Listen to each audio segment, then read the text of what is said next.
ہم لوگ ایک چیز ہمارے ذہن سے محو ہو جاتی ہے کہ دعا سننے والا، قبول کرنے والا اور اسے پوری کرنے والا صرف اور صرف رب ہے، اور وہ اپنی مرضی کا مالک ہے۔ جس دعا کو چاہے قبول فرمائے، جس دعا کو چاہے رد کر دے۔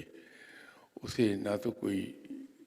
سفارش کرنے والا ہے اس کے پاس، اور نہ ہی کوئی اس سے پوچھنے والا ہے۔ وہ مرضی کا مالک ہے۔ یہ کیا ضروری ہے کہ ایک بندہ جو دعا کر رہا ہے، وہ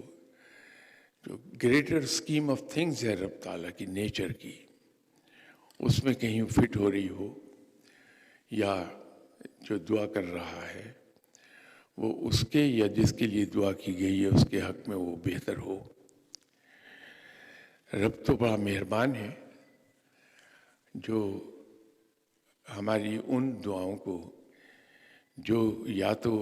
نیچر کی گریٹر اسکیم آف تھنگس میں کہیں فٹ نہ ہو یا دعا مانگنے والے کے حق میں نہ ہو، اسے پوری نہیں کرتا۔ یہی وجہ ہے کہ جناب حضرت علی کرم اللہ وجہہ نے ایک بات فرمائی تھی کہ جب میری کوئی دعا پوری ہوتی ہے تو میں سجدہ شکر بجا لاتا ہوں،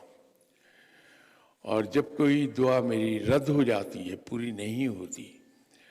تو میں پھر بھی سجدہ شکر بجا لاتا ہوں۔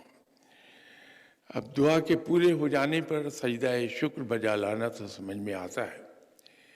لیکن دعا کے پورے نہ ہونے پر سجدہ شکر، تو اس کو ایکسپلین کیا جناب حضرت علی کرم اللہ وجہہ نے کہ میں اس پر شکر کرتا ہوں اللہ تعالیٰ کا کہ میرا علم چونکہ ادھورا ہے، مجھے نہیں معلوم کہ میرے لیے کیا اچھا اور کیا برائی ہے، صرف تو ہے جو جانتا ہے۔ تو میں انجانے میں شاید کوئی ایسی چیز مانگ رہا تھا تو اس سے جو میرے حق میں مفید نہیں تھی، تو نے اپنی رحمت کے صدقے اس دعا کو رد کر دیا، تو اس پر میں تیرا شکر بجا لاتا ہوں۔